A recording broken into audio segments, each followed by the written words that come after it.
Pois bem, irmãos, como disse, a gente vai dar continuidade ao capítulo 4 do nosso livro, que vai falar sobre Orígenes. O capítulo 4, ele tem a seguinte divisão. Primeiramente, ele vai tratar da biografia de Orígenes. Depois vai falar do Orígenes, o teólogo. Depois, estudos bíblicos pioneiros de Orígenes, Uma outra seção do livro vai falar mudando-se para Cesareia e sendo um confessor. Mais uma sessão interpretando as escrituras. A penúltima sessão vai dizer respeito a 3 princípios de interpretação e, por fim, o pai fundador da alegoria na igreja, Orígenes. Então, essa aqui é a divisão interna deste capítulo. Dessa divisão, a gente já viu com o pastor Diogo, na aula passada, a biografia de Orígenes, bem como a teologia de Orígenes, Orígenes o teólogo. Da biografia dele, a gente viu questões como o nascimento no Egito, por volta de 185 depois de Cristo, o pai dele, Leônidas, que foi morto como Marte, Então ele foi perseguido e morto pela sua fé. A educação profunda, tanto em literatura grega quanto nas escrituras, que Orígenes recebeu. E também como ele se tornou chefe da escola catequética de Alexandria ainda muito jovem. Então a gente viu que por falta de líderes lá, por causa da perseguição, todos se esconderam, ele acaba assumindo essa responsabilidade e vira um líder lá, E aí a gente viu também, na parte de Orígenes como teólogo, a gente viu que ele faz a primeira teologia sistemática, por assim dizer, no livro Primeiros Princípios, que ele escreveu por volta de 230, ele faz ali o primeiro esboço ali, a primeira ideia de uma teologia sistemática, onde ele pega assuntos distintos do qual a Bíblia trata e acaba sistematizando, vendo em quais partes da Bíblia aquele assunto é tratado e trazendo ali tudo junto para fazer ali uma explicação a respeito daquele tema. E aí também no diálogo com Heráclides, a gente vai ver ele combatendo uma heresia que estava forte na época, que era o modalismo, ou o sabelianismo, que foi uma heresia ali criada pelo Sabélio no século III. Ali nesse diálogo ele elimina qualquer distinção entre as pessoas da divindade. Então ele vai provar biblicamente que existem, o sabelismo vai eliminar qualquer distinção entre as pessoas da divindade. Então, para eles, no modalismo, não existia 3 pessoas na divindade, mas eram o Pai, Filho e Espírito Santo, eram adjetivos atribuídos a uma única divindade, a um único Deus. Seria como se Deus estivesse se apresentando com nomes diferentes em determinadas épocas históricas.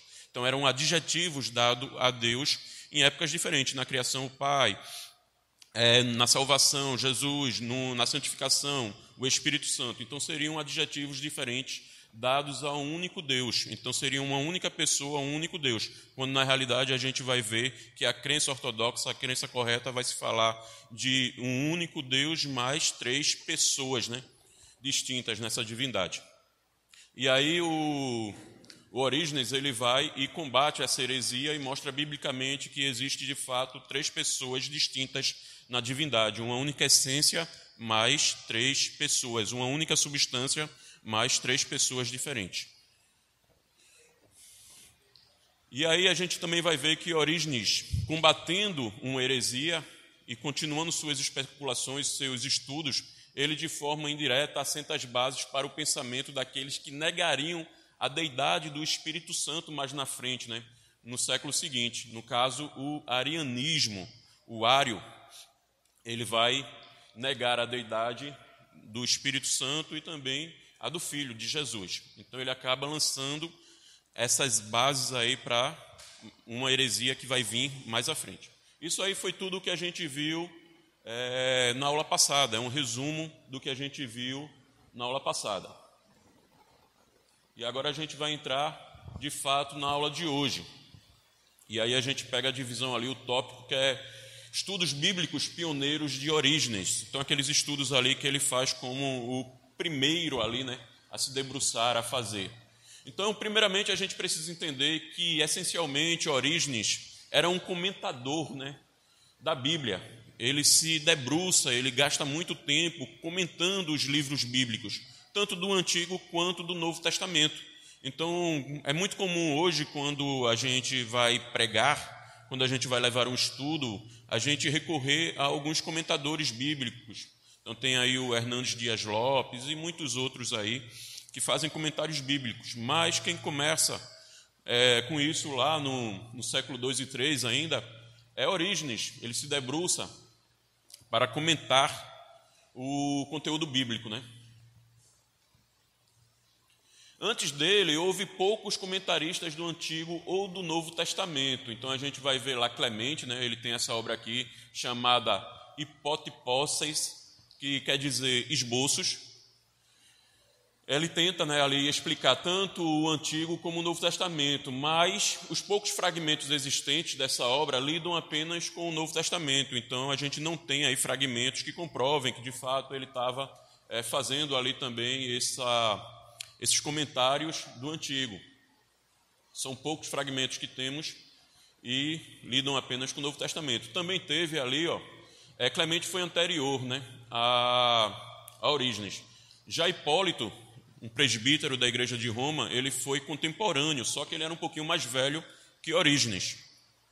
Ele também faz seus comentários, ele escreveu comentários sobre partes da Bíblia que chegaram até nós, né? E, como eu disse, ele foi presbítero em Roma, no início do século III. E aí a gente vai ver um pouco das obras de Orígenes nesse sentido aí de ser comentador bíblico. Então a gente vai ver que ele tinha uma produção enorme de livros, né? Ele fez a Hexapla. O que é isso? Uma edição crítica do Antigo Testamento, organizada em 6 colunas paralelas, com o objetivo de comparar diferentes versões do texto bíblico. Ele pegou diferentes versões do texto bíblico e colocou em colunas paralelas para que se pudesse comparar esses textos. Então, é um estudo crítico ali que se faz comparando os textos para ver se há alguma diferença, se tem alguma coisa ali. Ele faz isso, e interessante é que essa Hexapla, ela tem 1.600 páginas, né? Já é algo grandioso ali, enorme, uma monstruosidade de páginas, principalmente para a época. Da Hexapla restam apenas fragmentos de uma versão siríaca. Essa versão é menos completa que a original, né? Infelizmente, não restou para nós cópias do original. Também, quanto aos comentários do Antigo Testamento, ele foi bem profícuo, né? Ele produziu bastante, enquanto hoje em dia você, nós temos dificuldade em fazer um livro. Eu sonho ainda em produzir um livro, quem sabe. Então a gente vai ver que parece que Orígenes não dormia, porque olha a produção dele. Sobre Gênesis ele tem 13 livros, 36 sobre Isaías, 25 sobre Ezequiel, 25 sobre os profetas menores, 35 sobre Salmos, 3 sobre Provérbios, 10 sobre Cântico dos Cânticos e 5 sobre Lamentações. Ao todo aí vai mais de 300 comentários bíblicos, né? A grande maioria deles, claro, foi perdida com o tempo. Muitos sermões expositivos sobre grandes partes do Antigo Testamento sobreviveram. Então, ele não apenas fazia os comentários bíblicos, mas ele também tinha homilias, tinha sermões expositivos que chegaram até nós também, né? Então, muito do que conhecemos dele vem também desses sermões, dessas homilias.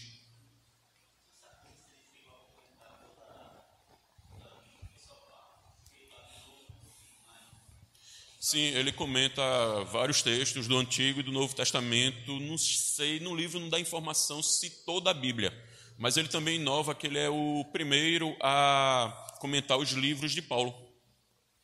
Então ele comenta os livros de Paulo, dá a entender que ele comenta sim toda a Bíblia, mas eu não tenho essa certeza. Mas assim, ele comenta tanto do Antigo quanto do Novo Testamento.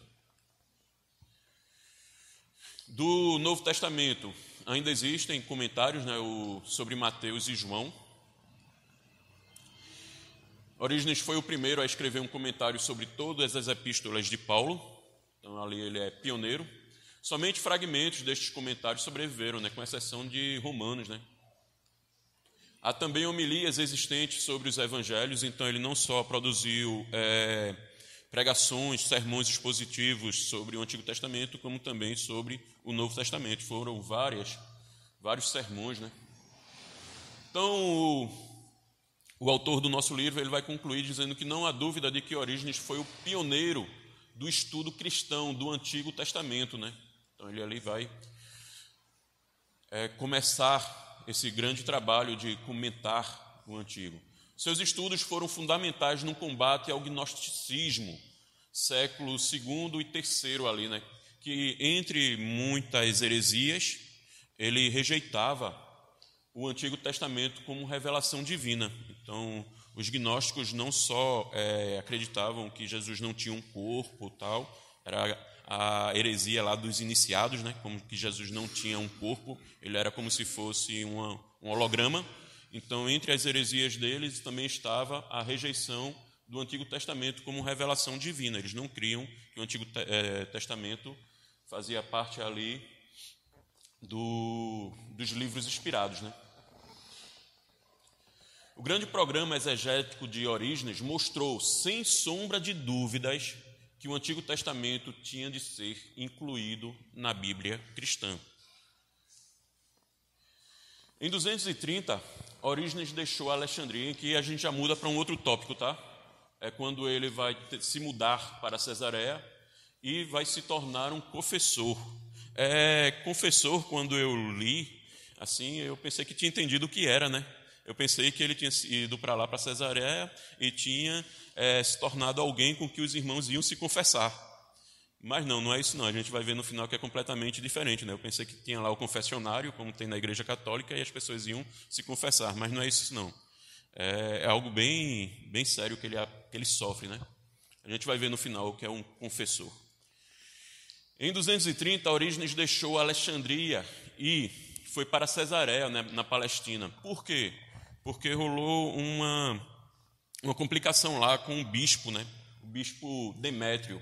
Ele não considerou válida a ordenação de Orígenes, que tinha sido na Cesareia. Então, quando ele voltou para Alexandria, o bispo de lá não queria aceitar a ordenação dele, embora ele tivesse a favor dele, tivesse do lado dele, todos os bispos lá de Cesareia.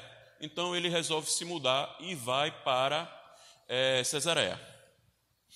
Na Cesareia, com a ajuda de Ambrósio, ele estabelece uma forma de seminário cristão baseado na vida comunal, né? Então, ali, mais do que estudos, também tinha essa vida em comum, estar junto, essa comunhão. As obras mais especulativas, ou seja, aquelas baseadas em estudos profundos, seja filosófico, teológico, né? Ele produziu enquanto estava lá em Alexandria. Incluindo sobre os primeiros princípios. Então, tudo isso aí foram escritos lá em Alexandria.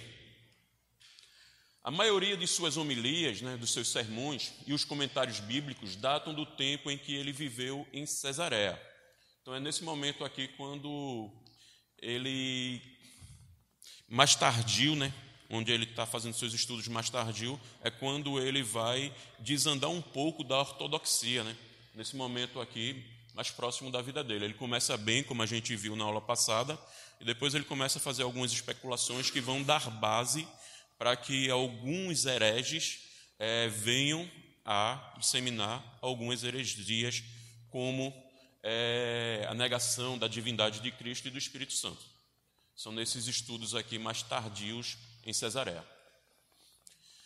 E aqui, algo interessante sobre a vida dele é que em 248, ali, 249, quando ele estava comentando ali sobre Mateus 24:9, que diz: então sereis atribulados e vos matarão, sereis odiados de todas as nações por causa do meu nome. Então ele vai comentar isso aí e ele fala algo interessante. Ele vai dizer que os cristãos da época em que ele estava vivendo, embora ele tivesse sofrido perseguição, mas parece que essa perseguição tinha amenizado, tinha diminuído.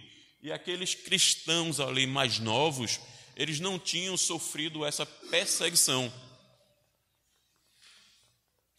E aí ele vai reconhecer, né, que ainda não houvera uma perseguição em todo o império contra os cristãos. Mas quando essa perseguição chegasse, as palavras do versículo 10. E o que é que diz as palavras do versículo 10? Diz o seguinte: muitos hão de se escandalizar. Então ele vai dizer que quando essa perseguição chegasse, muitos iriam se escandalizar, muitos iriam negar a fé, muitos iriam deixar, de ser crente. E aí o que é que acontece? Mais ou menos ali um ano e um pouquinho, aquilo que ele tinha predito no seu comentário acontece. Então, um novo imperador assume, Décio, um general romano, chamado Trajano Décio, se tornou o imperador. Ele foi imperador de 249 a 251. Então, a gente tem aí pelo menos 3 anos, mas foi suficiente para que ele intensificasse a perseguição contra os cristãos.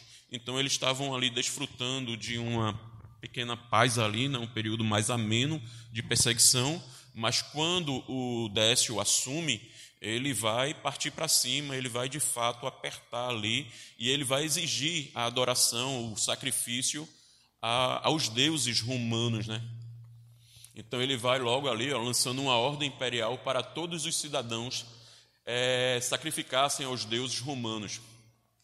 E aí o que é que acontece? A perseguição deciana, como ficou conhecida, foi desencadeada contra a igreja. Como resultado, houve muitos que negaram a sua fé e tentaram comprar certificados que indicavam que eles haviam feito os sacrifícios.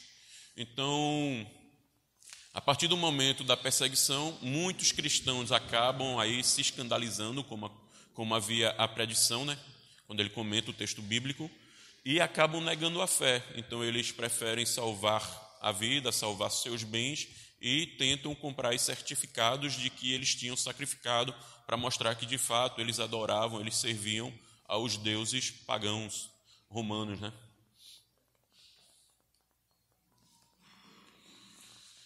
Nessa perseguição, Orígenes foi detido, ele foi aprisionado, ele se tornou prisioneiro do Império Romano. Mas diferente do que tinha acontecido com muitos outros líderes da igreja que acabaram sendo mortos e, consequentemente, se tornaram mártires, então aqueles que morriam em nome da sua fé, aqueles que não negavam a fé e preferiam enfrentar a morte a negar a Cristo. Então, diferentemente de se tornar um mártir, o juiz que estava responsável por toda a punição dele, o processo dele, não queria construir, não queria que Orígenes se tornasse mais um mártir na igreja. Então, o que é que ele faz? Ele resolve torturar Orígenes até que ele viesse a negar a Deus, a Cristo, negar a sua fé. Então, ele não morre por causa do processo, mas ele é torturado e ele vai sofrer as torturas mais horríveis. Aí ele vai até para uma roda de tortura, que era uma das torturas mais horríveis da época. Então, o juiz pretende torturá-lo, mas Orígenes não sucumbiu, apesar da grande tortura, apesar de todas as dores, apesar de todo o sofrimento, apesar de tudo que a gente possa imaginar que ele tenha passado, de toda a dor, ele não nega a sua fé, ele resiste, ele não nega a Cristo. Ele se mantém firme no seu propósito, na sua fé. Ele entende que servir a Cristo é algo muito maior até mesmo do que sua própria vida, maior até mesmo do que suas dores, maior até mesmo do que seu corpo, Então ele vai muito além, ele não sucumbe, ele não nega a sua fé, ele se mantém firme. Por isso que ele é um confessor, O confessor vai ser alguém que resiste a essa tortura e continua confessando a sua fé, isso que é o confessor. Por fim, depois de seu corpo ter sido afligido na roda de tortura e a perseguição chegar ao fim com a morte de Décio, ele foi libertado. Então ele consegue vencer a tortura, ele não nega, como eu falei, a fé. Posteriormente, ele morreu como um resultado da tortura pela qual passara. Ele não morre durante a tortura, mas ele fica com sequelas, ele fica com consequências dessa tortura e acaba morrendo pouco tempo depois. Se ele morresse durante o período que ele estava sendo torturado, perseguido e tudo mais, certamente ele seria mais um dos mártires da igreja, Mártires da igreja. No entanto, ele morre após a tortura. Claro que tem ligação com a tortura, em decorrência dos ferimentos, do sofrimento, tudo mais, mas ele não é tecnicamente um mártir, mas um confessor, ou seja, alguém que resiste à tortura, que não nega a sua fé, que não sucumbe, né? Então, tecnicamente, ele não é um mártir, mas um confessor. Ou seja, alguém que foi provado por sua fé e que saiu vivo. Isso é ser um confessor. E aí vem uma observação interessante. Então a gente pensa, então se ele tivesse morrido durante a tortura, se ele tivesse sido um mártir da igreja, será que ele teria uma importância diferente da que ele tem como confessor? É justamente o que o nosso autor do texto vai dizer. Alguns têm reconhecido que se ele tivesse morrido como mártir, talvez seria lembrado de maneira bem diferente. Apesar disso, Orígenes passou por um dos maiores desafios que um cristão de seus dias poderia enfrentar e saiu vitorioso. Sua devoção a Cristo, à sua palavra e ao seu povo era genuína e Orígenes estava disposto a morrer por essa devoção. Então é algo também que nos chama muito a atenção em Orígenes, né? Além do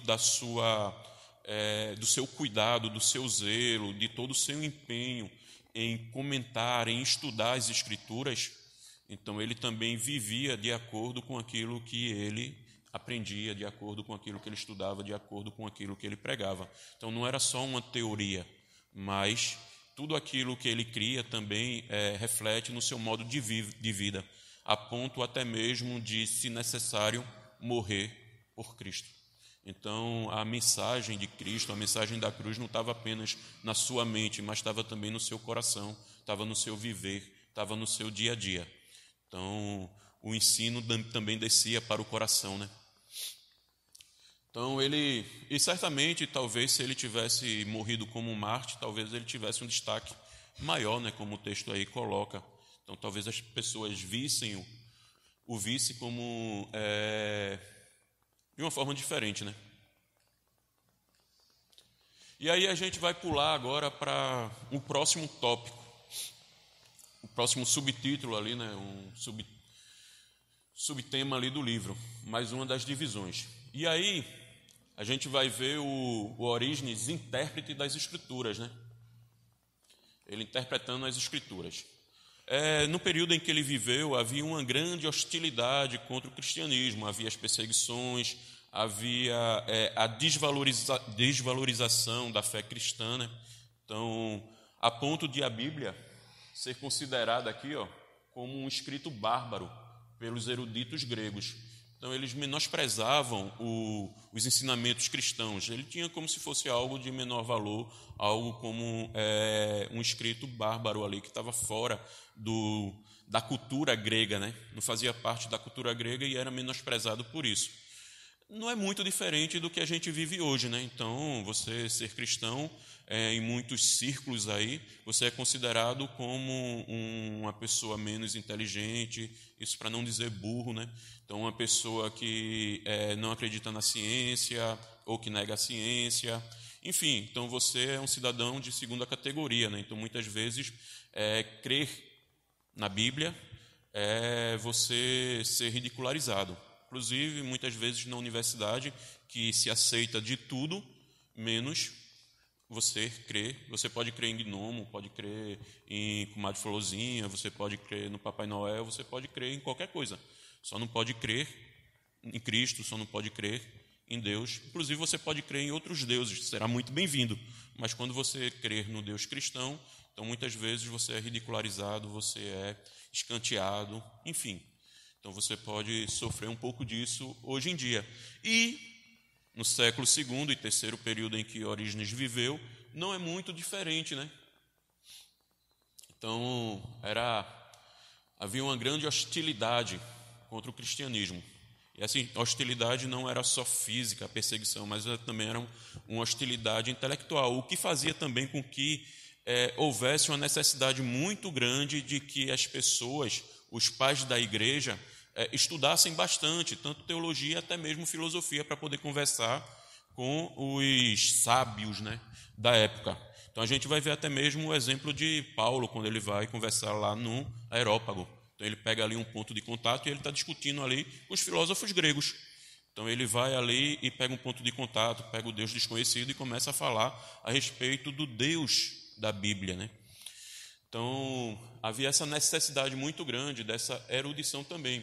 E Orígenes não se afugenta disso, como a gente viu, ele tinha um grande conhecimento tanto das escrituras como dos escritos gregos. Então a gente vai ver aqui mais na frente que ele vai debater com Celso. Celso era um filósofo pagão e ele combate ali, ele duela, ele faz um livro lá contra Celso, onde ele vai expor as escrituras para esse filósofo. Então ele tinha um conhecimento, ele vai e consegue expor de igual ali para igual as escrituras para Celso. Então ele tinha aí esse conhecimento.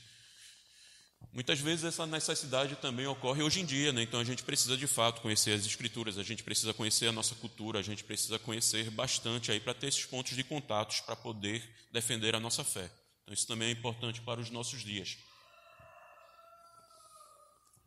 Então, Orígenes era alguém que estava tentando convencer os outros sobre a importância da vida cristã e por que uma pessoa devia se tornar um cristão. Ou seja, Orígenes era um exegeta. Ele estava ali defendendo a sua fé, ele estava dando o motivo da sua fé e dizendo por que uma pessoa devia se tornar um cristão. Isso aqui é o que a gente também deve fazer hoje, né? A gente deve estar preparado para defender a nossa fé, para dizer o motivo da nossa fé, com amor, claro, mas a gente deve estar preparado. Muitas das obras teológicas de Orígenes, especificamente sobre os primeiros princípios, que é aquela teologia sistemática, né? Podem ser vistas como tentativas apologéticas de falar a educada cultura greco-romana à sua volta. E que cultura era essa? Era uma miscelânea, né? Uma mistura ali de muitas coisas diferentes, tipo filosofias pagãs, cultos de mistérios, grupos gnósticos e religiões orientais. Então ali ele tinha como seu público-alvo uma multidão ali multifacetada, né? Existia lá os filósofos, existia lá os religiosos orientais, existia lá os cultos de mistérios, e ele estava lá inserido nessa cultura, porém sendo diferente, sendo luz, né? Mas ele conhecia aqui bastante dessa cultura. Sua grande obra contra Celso foi uma resposta inteligente aos ataques do filósofo pagão Celso, né, que foi muito influente ali entre os anos 160 e 180. Em muitas maneiras, Orígenes foi bem sucedido em expor o cristianismo para o mundo greco-romano ao seu redor. Então ele tem aí suas falhas, então muitas das suas especulações, muitos dos seus estudos acaba levando a futuramente, né, algumas heresias. Ele lança algumas bases aí para que se ponha em dúvida algumas crenças, mas também ele tem muito mérito, né, como foi conversado na aula anterior. E se a gente levar em consideração a dificuldade em que ele viveu, ele como pioneiro, ele não tinha muita referência. Então ele ali vai abrindo caminho. É como se ele chegasse e fosse tudo mato, como a gente diz hoje, né? Então, cheguei aqui, era tudo mato, e eu fui abrindo caminho, eu fui construindo. Então, ele começa a dar esse passo. Então, obviamente, ele vai encontrar muitas dificuldades e ele está mais suscetível a erros do que aqueles que já podem trilhar esse caminho, por assim dizer, nas costas de gigantes, né? Tem alguém que diz que se chegou onde chegou, chegou porque ele estava em cima, ele estava nas costas de gigantes que já tinham feito uma caminhada muito longa anteriormente. Então, claro, ele está suscetível a muitos erros, porque ele ali é pioneiro.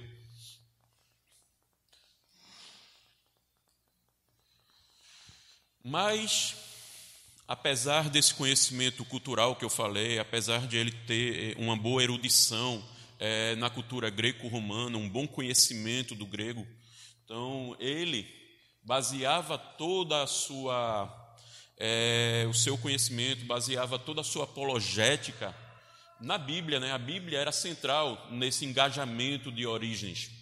Ele vai tratar a Bíblia da seguinte forma, ele vai dizer: estes livros sagrados não são obra de homens, mas eles foram compostos e chegaram até nós como um resultado da inspiração do Espírito Santo.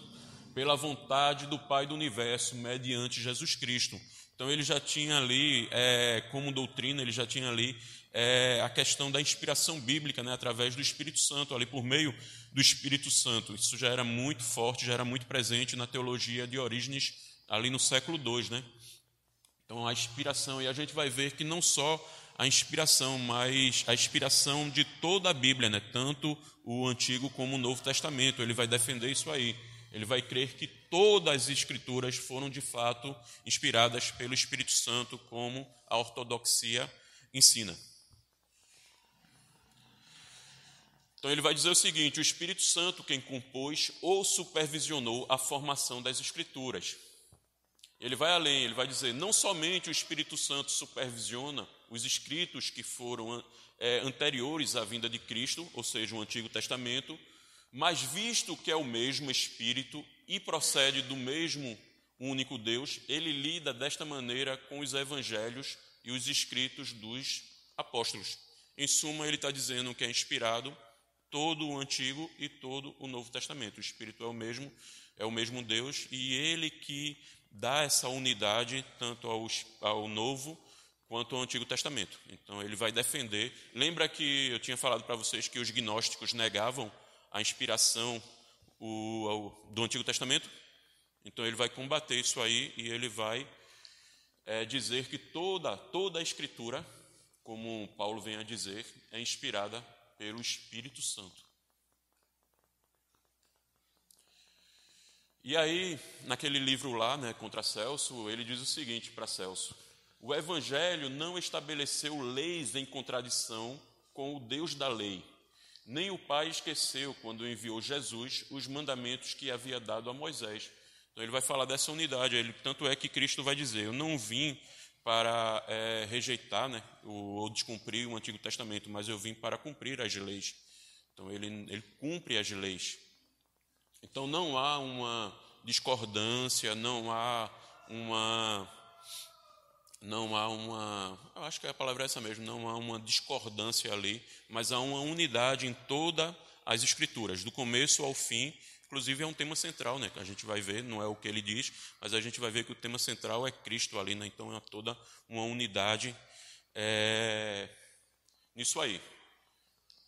Então não há contradição, né, entre o Antigo e o Novo Testamento.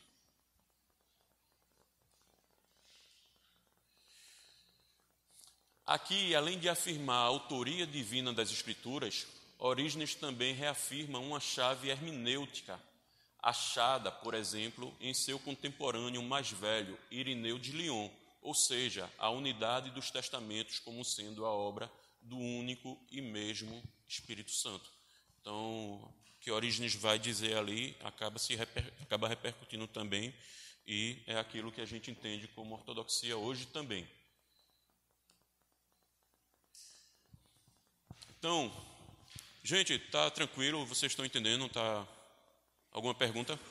Desculpa não ter perguntado isso antes. Tá rápido?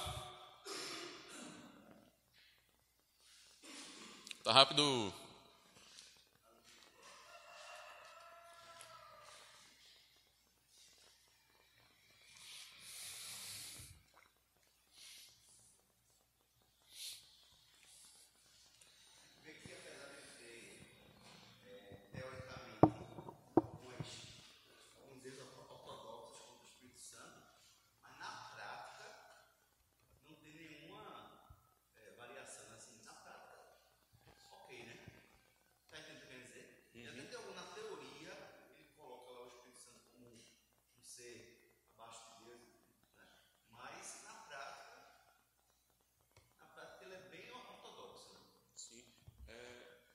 Eu entendi o que o senhor está querendo dizer da seguinte forma: é porque quando ele lança aquelas bases, são suposições, né?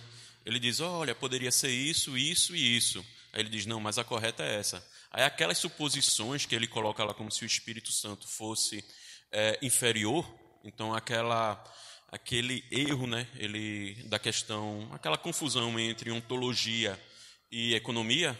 Então, nessas possibilidades que ele levanta, ele não crê, mas ele levanta, ele é bem, na prática dele lá, ele é bem ortodoxo, como o pastor colocou. Então, ele só fez conjecturar, mas ele não cria. Ele é bem ortodoxo na prática.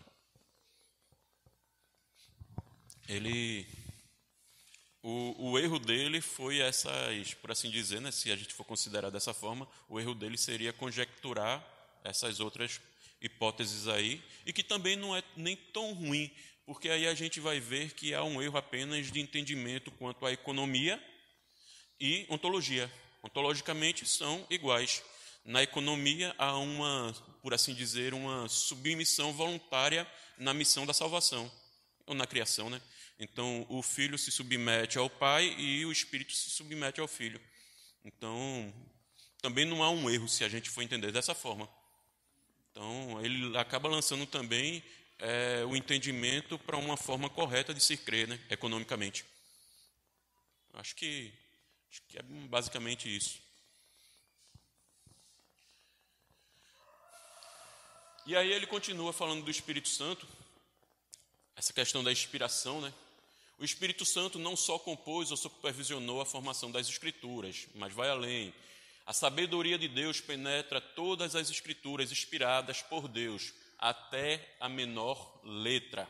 Então, toda a Escritura, não é partes, como querem nos induzir a crer, né, como alguns acham.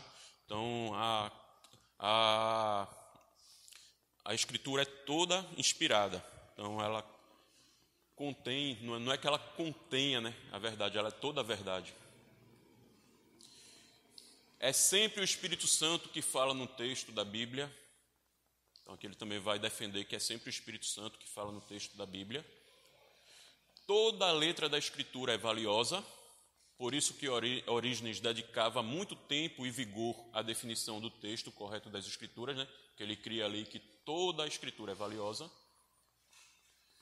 O valor do texto não está unicamente na própria letra, aí o negócio começa a desandar também, né? Mais uma vez, o valor do texto não está unicamente na própria letra, o exegeta tem de ir além e por baixo da letra da Escritura para descobrir o significado espiritual colocado em oculto pelo Espírito Santo. A Escritura é, portanto, um texto codificado.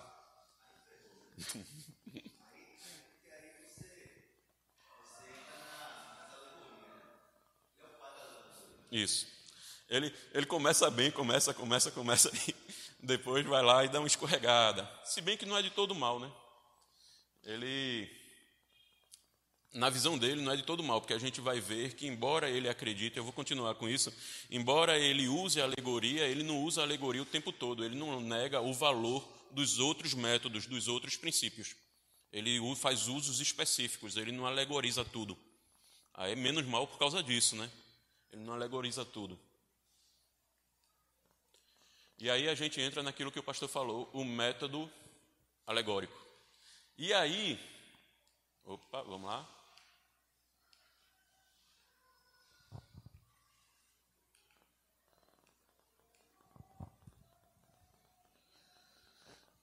A gente abre aí um parênteses. Isso aqui, essa informação não está no texto, é algo extra-texto, extra o livro que a gente tem estudado, é algo que eu trouxe para que a gente possa entender o que seria essa alegorização, esse método alegórico, né? Então, quando a gente vai... Deixa eu ver se voltou a funcionar. Quando a gente vai fazer um estudo bíblico, ou até mesmo estudar qualquer texto antigo, quando a gente quer extrair daquele texto o significado, a gente precisa usar alguns métodos, alguns princípios, né? E a alegoria é um desses métodos. Mas eu vou explicar isso melhor para vocês, para que a gente possa compreender. Ok. Troquei a pilha aqui e voltou. Então, quando a gente vai interpretar alguns textos, a gente precisa usar primeiramente a hermenêutica.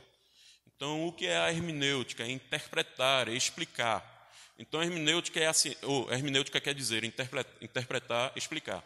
É a ciência e a arte da interpretação. Se refere ao conjunto de princípios, lembrem-se, princípios, regras e metodologia que nos guiam na compreensão de qualquer texto, discurso ou fenômeno. É a teoria por trás da interpretação. é o como fazer. Se a gente vai interpretar um texto, seja esse texto jurídico, também há uma hermenêutica jurídica, além da hermenêutica bíblica, ou até mesmo interpretar um texto filosófico, também existe uma hermenêutica por trás disso. Então, a hermenêutica vai nos dar os princípios. A gente não pode fazer de qualquer forma. Então, existem princípios, existem métodos, existem formas de se fazer, se a gente quer, de fato, ter ali uma interpretação útil ali, né? Fiel, aceitável daquele texto. Senão eu posso interpretar de qualquer forma. Se eu não seguir métodos, eu posso interpretar de qualquer forma. Eu não vou extrair exatamente o significado original do texto, né? Se eu interpreto de qualquer forma, eu posso fazer qualquer interpretação. Eu faço uma, Natália faz outras, e aí as pessoas vão fazendo e acabou-se. Então o negócio desanda. Então existe...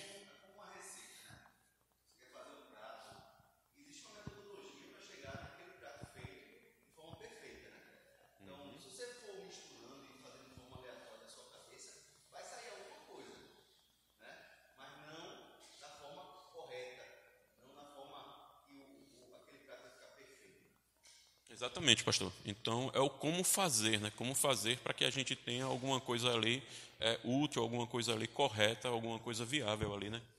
Então, é o como fazer. Isso é a hermenêutica. Quer dizer, explicar, interpretar. E existe também a exegese. Então, o que é a exegese? É extrair para fora, é guiar para fora o significado da palavra exegese, né? Então, a exegese é extrair do texto o seu significado. Existe a exegese e existe também a exegese, né, que é você colocar no texto o significado. Hoje em dia, muitas pessoas, em vez de fazer exegese, acabam fazendo a exegese, né, atribuindo o significado que quer ao texto.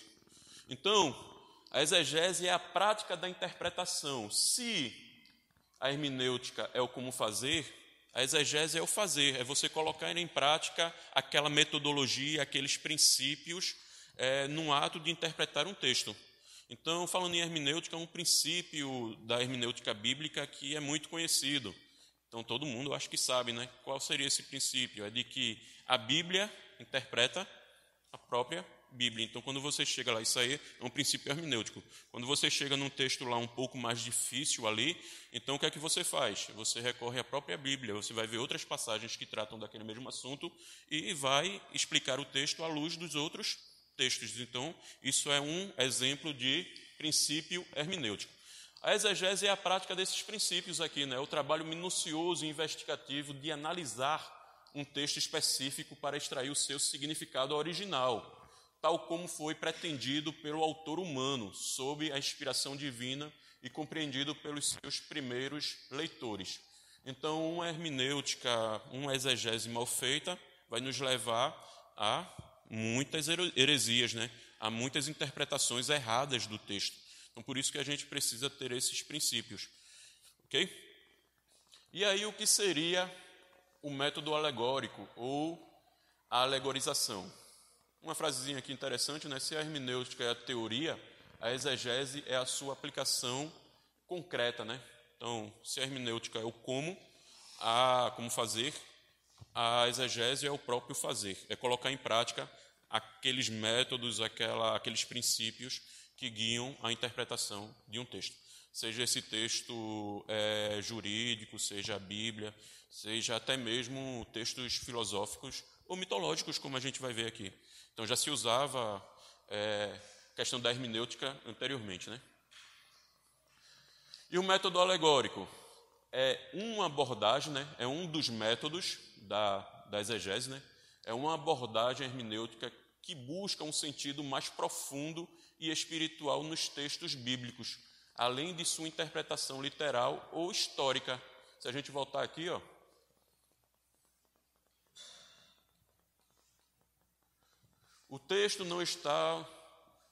o valor do texto não está unicamente na própria letra.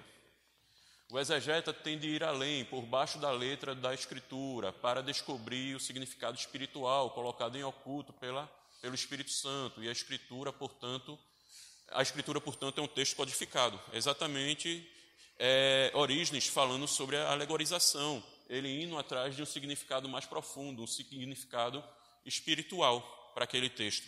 Ele começa ali defendendo a alegorização, né?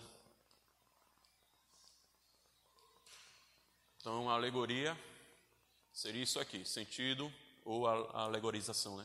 O sentido mais profundo e espiritual nos textos bíblicos, além de sua interpretação literal ou histórica. Mas na frente a gente pode ver que isso pode ser muito problemático, né? Mas existe na Bíblia também. Existe. Sim, Paulo usa de alegoria, né? Pois é, então a dificuldade é saber quando interpretar de forma alegórica e como interpretar de forma literal e histórica, né? Uhum. Essa é a dificuldade. Por exemplo, o Agostinho, ele pega ali a história do bom samaritano e ele alegoriza de uma forma que assim, extrapola qualquer imaginação humana. Então, às vezes você pega um texto que não é da alegorização dos outros e aí você quer interpretar de forma literal. Tem uns que é para alegorizar, por exemplo, o dragão, e o anjo que prende o dragão com correntes, né? Uhum. Então, esse é um texto alegórico. Porque não existe uma corrente espiritual que vai prender um dragão. Então, não é literal, é espiritual.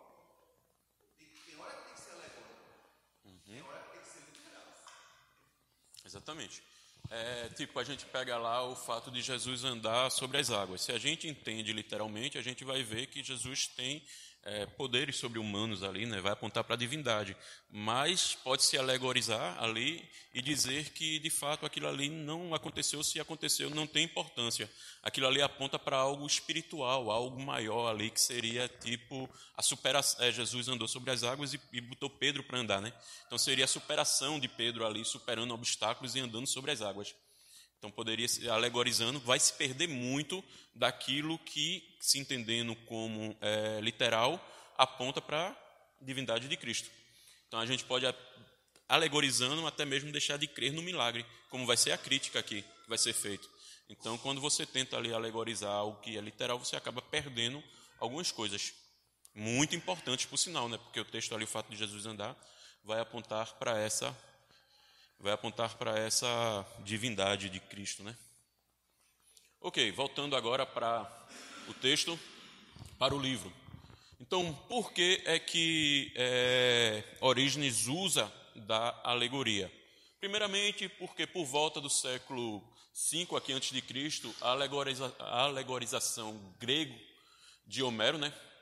A alegorização grega de Homero era bem difundida, então já havia essa alegorização. Quando liam lá Homero, quando liam a Ilíada ou a Odisseia, já havia uma alegorização. Quando as pessoas liam lá que Circe havia transformado os homens de Homero em porcos, as pessoas olhavam assim e diziam: ela apenas transformou o corpo, mas o seu coração já era voltado para aquilo, né? Já era meio ali, meio que incorretos, imundos, né?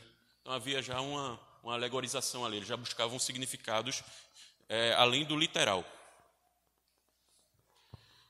No século II a.C., escritores judeus helenistas, especialmente aqueles residentes em Alexandria, usavam a alegorização para explicar o Antigo Testamento. Então, não só os gregos, mas também judeus influenciados pelos gregos também usavam a alegorização, né? Então, na leitura do Pentateuco, os judeus helenistas acharam invariavelmente aquilo que parecia detalhes significantes, ou melhor, insignificantes. Então, nomes de pessoas e lugares não familiares ou leis que pareciam bastante mundanas. Então, eles viam coisas ali que para eles não faziam muito sentido, e qual era a forma de entender aquilo? Alegorizando. Então, buscando um sentido espiritual para aquilo. Então, aquilo que eles achavam que era de mais humano, eles iam lá e buscavam um significado completamente diferente, um significado espiritual. E aí, o que é que Orígenes faz? Ele apenas continua fazendo aquilo que já se era comum, que já se fazia. Como o pastor falou, existem textos alegóricos lá na Bíblia, Paulo faz uso disso, João faz uso disso. Então, ele apenas continua fazendo. Qual é o problema com a alegorização? Vai ser justamente o uso exagerado dele em textos que não deveriam ser interpretados assim. Isso vai acontecer durante um período muito grande na Idade Média. Então, a gente vai voltar a uma outra forma de interpretação com a Reforma Protestante, né? Então, a gente vai ter ali um outro método, o gramático histórico. Mas só só lá depois que tanto Martinho Lutero como Calvino vai defender esse método. Paulo alegoriza, por exemplo, quando ele fala sobre Esaú e Jacó, né? Ele fala sobre Sara e Agar, né? E aí ele diz que Sara, um monte outro é um monte Gerizim. Ele tem uma alegoria, mas a alegoria, Paulo, inspirado por Deus, está alegorizando. Não é isso? Então ele está pegando um texto do Antigo Testamento e está fazendo essa alegoria. Então, quando ele alegoriza, ele está inspirado por Deus para isso. Então a alegoria dele é correta. Você então lê o texto e entende a alegoria dele para poder trazer um ensinamento espiritual.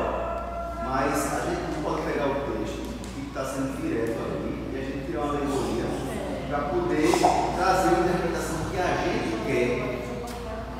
Porque tem muito disso, né? Você alegoriza para que aquele texto conforme você e não confronte você. Então, se algo confronta, não quer ser confrontado. Então, eu vou tentar entender aqui, de uma forma espiritual, o texto não fala, você cria uma interpretação para você, para que aquilo conforte e não confronte.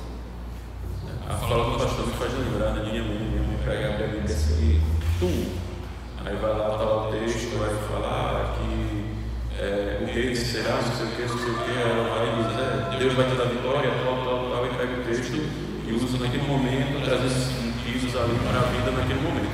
Então a interpretação que ela faz, trazendo conforto, trazendo tal. Então não é uma interpretação baseada em texto, contexto histórico, como o método gramático histórico, como foi escrito no grego, nas questões gramaticais gregas, ou hebraica, né? Escrito em hebraico, a gramática hebraica e tal. Então não leva em consideração todas essas coisas. Muitas vezes, esse discurso é usado e muitas pessoas são alcançadas por ele, né? Mesmo sendo um discurso que tem a ver com a teologia, mas de uma forma que aquelas pessoas compreendem, entendeu?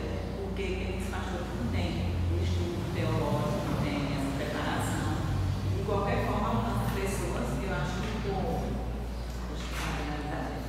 o Espírito Santo, muitas vezes, né, através mesmo daquele discurso fragilizado, que não seja uma coisa que seja de acordo com a teologia, com essa palavra aqui do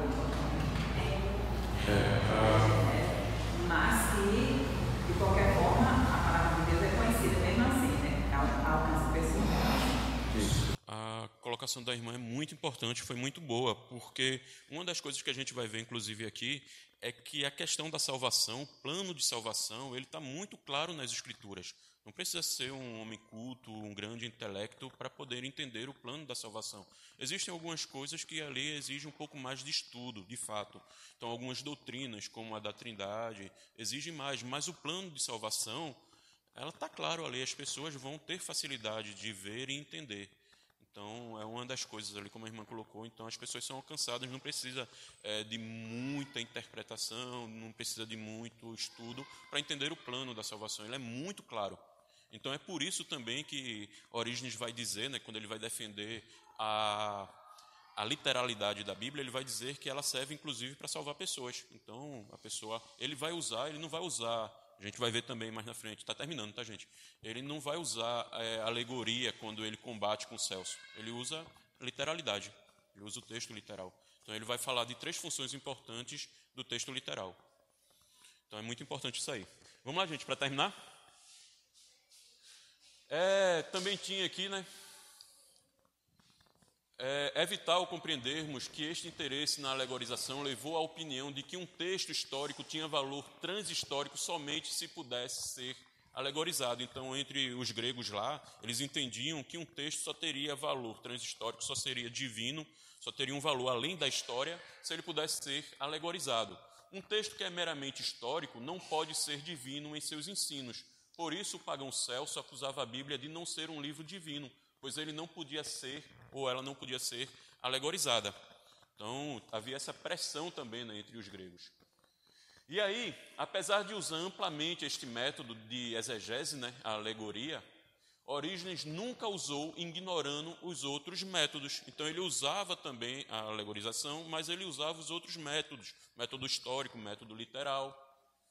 Ele usou o argumento cristão primitivo, né, que era bem familiar na sua época, né, que tinha como base a profecia, ou seja, os vários textos do Antigo Testamento têm um cumprimento profético em Cristo. Então, um dos métodos aqui era esse aqui, que os vários textos do Antigo Testamento apontavam para Cristo.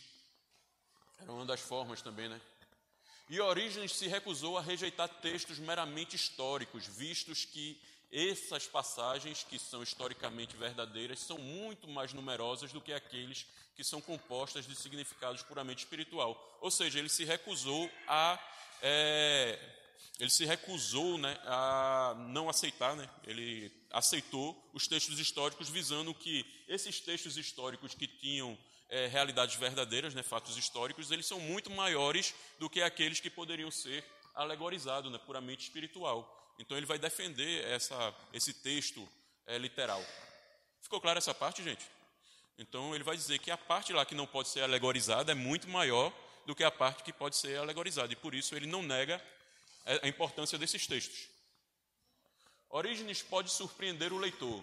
Onde alguém esperaria vê-lo recorrer à alegoria, ele permanece apegado firmemente ao texto. Então as pessoas... Ele não usava a alegoria para fugir de problemas difíceis da Bíblia, né? Então ele usava realmente o texto literal. Em geral, diferentemente dos alegoristas pagãos, que não viam valor no texto literal, Orígenes discernia 3 valores no texto literal. Lembra que eu falei de 3 valores que ele via nesse texto? Um dos valores é exatamente o que a irmã falou.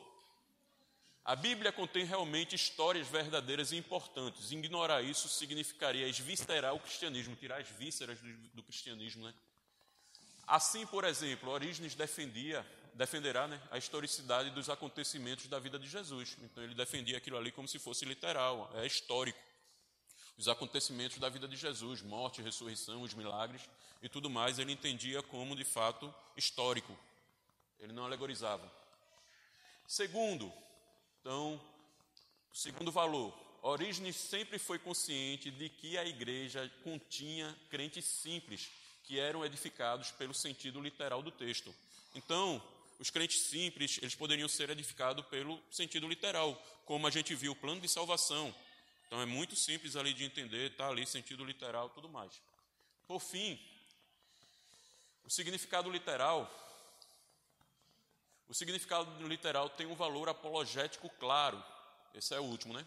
Devemos ressaltar, por exemplo, que Orígenes se restringiu no uso da alegoria em Contra-Celso. Então, como eu falei, ele entendia aqui que o texto era claro e que tinha esse valor apologético aqui na defesa da fé. Ele não recorre, na sua apologética, à alegorização. Tudo isto é muito instrutivo para entendermos o uso da alegoria, né, por parte de Orígenes. Na opinião dele, uma pessoa não deveria recorrer facilmente a este método de interpretação. Então, ele não deveria todo e qualquer texto alegorizar. Orígenes condenou explicitamente aqueles que descartam totalmente o elemento histórico das Escrituras. Orígenes tinha diante de si o gnosticismo valentiniano, né, que alegorizava tudo tão livremente e que, ao fazer isso, cometia o erro de dissolver a história em um mito sem fim. É um dos problemas de se alegorizar tudo, né? No entanto, embora Orígenes não quisesse claramente descartar a história como algo sem valor, sua metodologia exegética não envolvia um apego robusto à importância da história. Aí vem a crítica, né? Então, qual o problema ali com os textos de Orígenes? Vai dizer que, embora ele defendesse, eles vão dizer que, na prática, parecia que ele não envolvia ali um apego robusto à importância da história, né? A ponto de Hanson aqui dizer o seguinte de Orígenes: Orígenes defendia a historicidade da maioria dos eventos relatados na Bíblia, mas ele reduz perigosamente a importância da história. Em sua visão, a história, se ela deve realmente ter alguma importância, pode ser não mais do que uma parábola em Atos, uma charada para mostrar verdades eternas sobre Deus. Então, ele faz essa forte crítica aqui a Orígenes e vai dizer ainda mais o seguinte: há certamente alguma verdade, isso aqui é o autor do nosso livro, né? Há certamente alguma verdade nesta crítica. Por exemplo, Orígenes podia afirmar que o principal valor de um milagre não é que ele realmente aconteceu, e sim a verdade que está oculta nele. Então, por ele usar alegoria, embora ele defendesse, a acusação que vem sobre ele, segundo os estudiosos, é que a defesa dele não era tão robusta, né? Então, ele acaba usando a alegoria de forma que poderia dar a entender isso aqui, ó. E aí, por fim, gente, na tradição reformada, isso não está no livro, mas eu quis trazer para vocês, a ênfase é sempre na interpretação gramático-histórica da Escritura, o que significa que tanto a hermenêutica quanto a exegese devem buscar o sentido literal e contextual do texto, reconhecendo que a Bíblia é a palavra inspirada de Deus, escrita em linguagem humana para a nossa compreensão.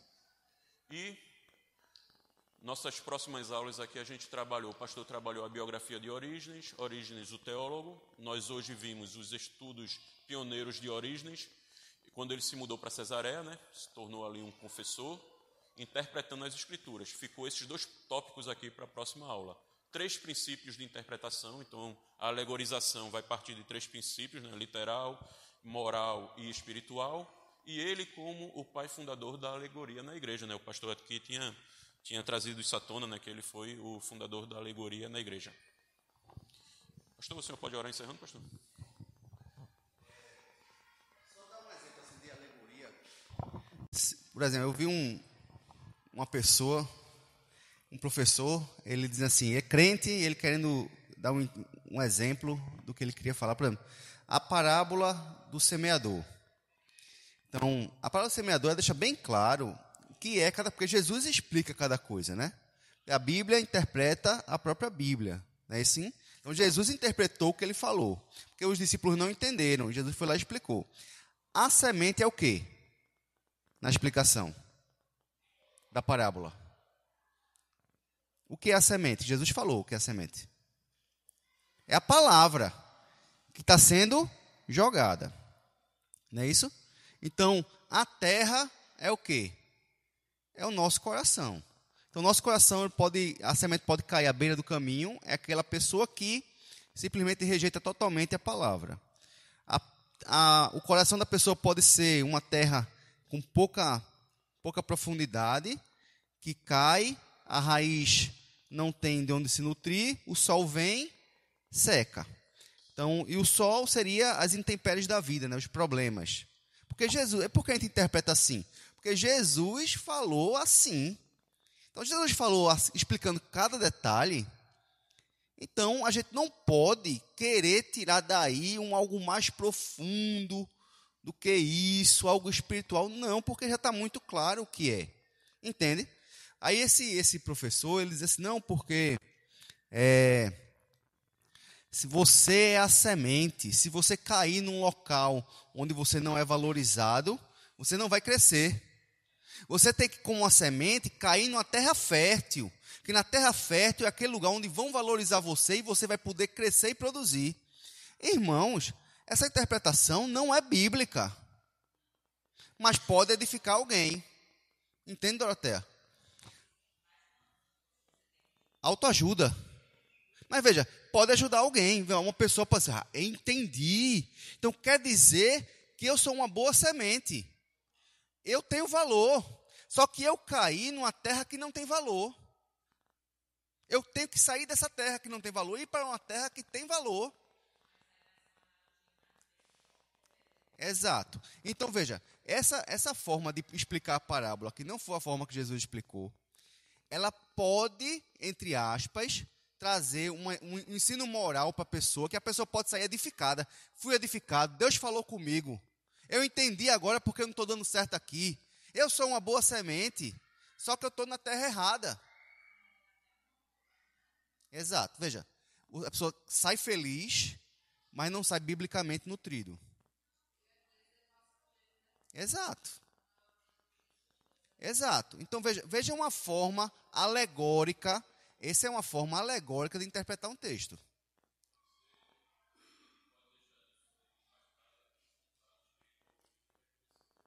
Como?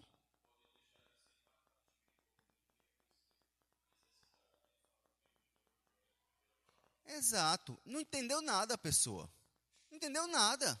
Saiu feliz, que saiu, né, animada, o ego lá em cima, mas com o coração ainda em pecado, porque não entendeu que o coração dele é que é um coração cheio de espinho. O coração dele não está recebendo a palavra de Deus, por isso que a palavra de Deus não desenvolve na vida dele, porque ele é aquele coração cheio de espinho, ou ele é aquele coração raso. Ele é aquela pessoa que quando vem os problemas, ele seca no instante, porque ele não está fazendo da vida dele um lugar que a palavra vai frutificar.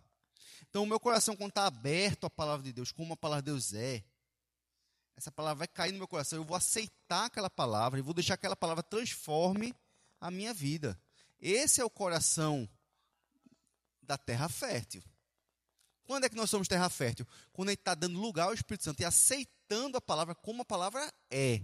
E a gente é que se transforma pela palavra. A palavra é boa. E a gente precisa, então, ser transformado pela palavra. E não o contrário. Então, alegoria, irmãos, é um perigo. É um perigo. É um perigo, né? Mas como eu falei, um dragão que é acorrentado pelo anjo, né? Existe uma corrente espiritual? Não existe corrente espiritual. Então, não é literal aquilo ali. Aquilo ali é uma alegoria. Está dizendo que o Satanás está preso durante 1000 anos, lembra? 1000 anos também não é literal. A gente acabou de estudar isso. 1000 anos também não é literal. Por isso que nós somos amilenistas. Nós não negamos o milênio. O milênio existe. Sei que nós não negamos que o milênio é literal, porque o milênio é alegórico. Aí sim, a gente deve usar da interpretação alegórica. Quando o texto, ele nos dá dicas de que não está falando de forma literal. No sentido figurado. No sentido figurado. Certo? Então, há textos bíblicos que o próprio Paulo coloca Esaú e Jacó como uma alegoria. Ele também fala da alegoria de Sara e Agar. Né? Paulo fez alegorias dos dois povos, Sara e Agar, Esaú e Jacó. Então, ele faz alegorias com isso aí. Então, quando Paulo alegoriza, aí eu entendo a alegoria de Paulo, mas Paulo foi inspirado por Deus, né? Então eu não posso pegar um texto que não é alegórico, alegorizar, e dizer assim, porque eu estou inspirado por Deus, Deus vai me dar aqui uma interpretação mais profunda. Não, irmão, isso é um perigo, viu? Isso é um perigo, porque uma coisa é ser iluminado pelo Espírito Santo. Hoje somos iluminados pelo Espírito Santo, mas inspirados não. Que a inspiração é bíblica. Somente ali, quem escreveu a Bíblia é que foi inspirado por Deus. Tá certo? Então, veja, esses estudos que a gente está fazendo, a gente está aprendendo um bocado. Veja, a gente está aprendendo tanto história, interpretação, teologia, porque todas essas pessoas passaram por esses problemas. Tiveram que desbravar, né? Então, a gente tem até que dar um perdão para a Orígenes, porque a Orígenes foi sozinho, foi de cara. Então, assim, não tinha ninguém para explicar. Exato. Então, aqui e acolá, você vai dar uma trupicada. Não tem jeito. Você está só. Você está desbravando, né? Então, estamos aprendendo sobre história da igreja, sobre mártires, sobre métodos de interpretação. Estamos aprendendo teologia. Semana passada foi muito teologia, né? A teologia do Espírito Santo, né? A pneumatologia, como a gente falou. Então, veja como a gente cresce. Cresce em vários aspectos, ao mesmo tempo. Né? No campo histórico, no campo de interpretação, no campo... Tudo isso é muito importante. Seria bom, até depois de terminar de Orígenes aí, a gente trazer aqui um estudo um pouquinho sobre como fazer uma boa hermenêutica, uma boa exegese. Quais são os principais elementos da hermenêutica? Ele falou uma, né, que a Bíblia interpreta a própria Bíblia. Certo? Então, se a Bíblia está interpretando... Jesus, ele interpreta vários textos do Antigo Testamento. Quando Jesus falou assim, ele abre o texto lá de Isaías e diz assim, Aquele texto que fala sobre... agora deu um branco. Mas ele pega o texto e interpreta. E ele interpreta corretamente. Pronto. A Bíblia interpreta a Bíblia. Outra coisa também, por exemplo, o contexto antes e depois. Quando eu abro a Bíblia num versículo e leio aquele versículo ali, eu estou querendo alegorizar. Trazer um sentido espiritual. Mas aquele texto ali tem um antes, tem um depois, tem um contexto histórico. Não é verdade? Tem um contexto histórico. Tudo isso são regras. Contexto gramatical, né? Tudo são regras da hermenêutica, importantes na sua leitura devocional. Exato. Então, quando você vai ler, por exemplo, um livro da Bíblia, o ideal é que você comece do início do livro e vá caminhando. E não pegue textos aleatórios, soltos, porque fica mais difícil você tirar o real sentido daquele texto. Entende? Então, hoje temos nas nossas Bíblias, sempre aí você pegar, por exemplo, a Bíblia de Genebra, antes vai ter lá a história, quem escreveu o livro, qual foi o período que foi escrito o livro, por que foi escrito, qual o contexto. É importante ler isso, esse preâmbulo? Claro que é. Um resumo, porque você já vê de forma panorâmica o que é que aquele livro vai falar. Então você já começa na frente, porque teve gente que fez isso por você antes, né? Então aproveita, lê aquele preâmbulo, entende o contexto, para você então partir para o texto. É pretexto. Exato. Texto sem contexto vira pretexto. Um pretexto para você. Eu quero pecar. Aí eu pego um texto, tiro do contexto e uso aquele texto como pretexto para eu pecar. Né? Então, amém, irmão? Vamos ficar de pé. Agradecer mais uma vez ao presbítero Adilson pela sua aula, o seu esforço aí foi excelente, meu irmão. Muito bom. Veja, irmãos, o irmão que traz uma aula aqui, o que é que ele está fazendo? Ele está estudando aquele texto complexo, tirando o filé, o miolinho, mastigadinho, trazendo para a gente de forma simples, para a gente entender, sem a gente precisar ralar, estudando todo aquele texto lá, que é muito profundo. Então, a gente tem que valorizar muito o professor, porque o professor está arrancando o toco por a gente, e traz para a gente já mastigadinho, para a gente poder compreender. Né? Então, louvado seja Deus por isso. Vamos orar? Obrigado, Pai Santo, pela Tua palavra. Obrigado, Senhor Deus, porque aprendemos, crescemos hoje. Que o Senhor nos ajude a crescer ainda mais, para que possamos sempre olhar para o texto de forma correta. Que o Senhor nos ensine, Pai, a interpretar. Que o Teu Espírito Santo nos ajude a fazer isso, Pai, e nos dê ânimo e desejo para ler mais e mais a Tua palavra. Obrigado, Senhor, por tudo que Tu, Senhor, tem nos dado, que a gente possa continuar sempre na Tua presença. Durante essa tarde, Pai, possamos ter tempo contigo e à noite possamos voltar para ouvir ainda mais a Tua palavra. Em nome de Jesus. Amém.